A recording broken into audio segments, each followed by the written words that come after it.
بسم الله الرحمن الرحیم. در این لیکچر ما سر سیلز آردر رو کار میکنیم که چطور ما سیلز آردر در کویک بوک دسکتاپ جو کرده میتانیم. سیلز آردر چی است؟ این یک اسناد قانونی هستند که از طرف فروشنده جور و آمده میشه و با کستومر روان میشه که در این قسم انواع جسم اجناس دری هستند، کوانتیتی هستند و قیمتایش دری شامل هستند. ما در کویک بوک دسکتاپ از دو جای سیلز آردر آورده میتونم. یک خود در هوم سکرین شما دیده میتونین سیلز آردر سرزی که کلیک میکنم صفحه سیلز آردر و باز اوپن میشه. دیگه که هستن از کستمرز اینجا سر کستمر که کلیک کنین اینجا دیده میتونین کرییت سیلز آردرز سرزی کلیک میکنم ای سیلز آردر باز اوپن میشه. ای مثل پرچیز آردر واری هستن. اینجا شما میتونین کستمر انتخاب کنین. فور اگزامپل عمر خان. اینجا تاریخش است. اینجا که هستن اس او سیلز آردر نمبر. این او به نمبر است و اس او که هستن معنیش سیلز آردر هستن. نمبرش دو ایم شما تغییر کرده میتونین. تاریخش هم شما تغییر کرده میتونین. این ادرس هستن که ما در کستمر در وقتی که کستمر در کویک بوک دسکتاپ ریکارد میکنم سیف کردم در او وقت این ادرس ما سیف کرده بودم. اینجا که هستن آیتم. از اینجا شما آیتم انتخاب کرده میتونیم. فور اگزامپل آیفون 15 پرو مکس. در اینجا شما کوانتیتی نوشته کرده میتونیم 5 کوانتیتی. اینجا که هستن ریت هستن ریت. ای با چند روپی یک ما میخوایم سیل اوت کنم. فور اگزامپل یک پرایس از یک هستن 1,20,000 هستن. توتالش 6 لک میایه 6 لک میایه. اینجا شما مسیج به کستمر چی کده نوشته کده میتونین. اینجا شما دیده میتونین we appreciate your prompt payment, thank you for your business, please remit to above address. It's been a pleasure working with you, all work is complete. For example ما thank you for your business را انتخاب کردم. در میمون شما یک چیز نوشته کده میتونین. for example 2 are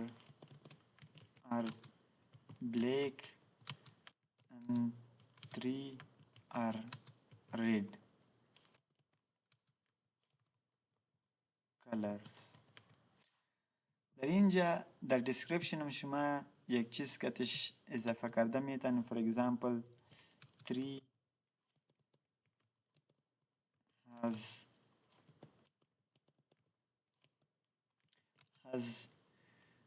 256 GB ROM and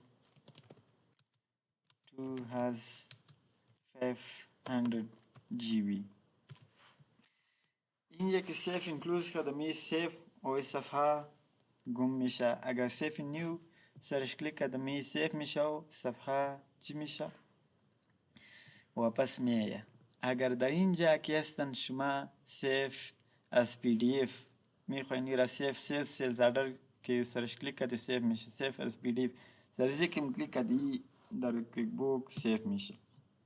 میخوایی را پی دی اف سیف کنین سر کلوز کلیک کنین. اینجا سرس اینجا شما برش لوکیشن در لپتاپ انتخاب کرده میتونین. در اینجا که هستن استر از او باید دور شو. اینجا فور اگزامپل هر چیز نوشته میکنم. من اسو نوشته کردم به نام سیلز آردر. سری کردم سری یس یک ما پیشم سیف کرده بودم.